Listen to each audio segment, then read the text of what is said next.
नमस्कार दोस्तों, जय गुरुदेव, जय श्री राम। आज एक प्यारा सा बेटी विवाह गीत बहुत ही दर्द भरा सुनाने जा रही हूँ। एक बार सुनिएगा ज़रूर, कैसा लगेगा बताइएगा। अगर अच्छा लगे तो लाइक और फॉलो ज़रूर करिएगा।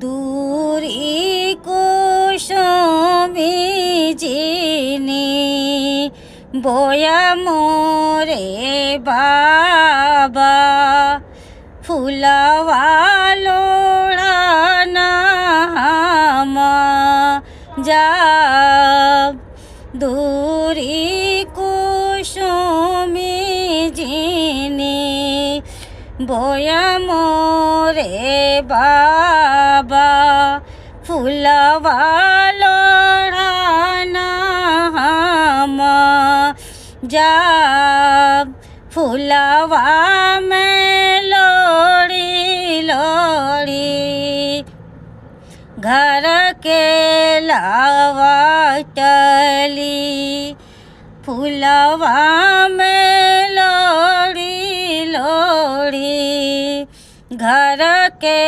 लावा टली, आई गईले डोलिया कहाँ माई काली बेटी नगी चबिया बाबा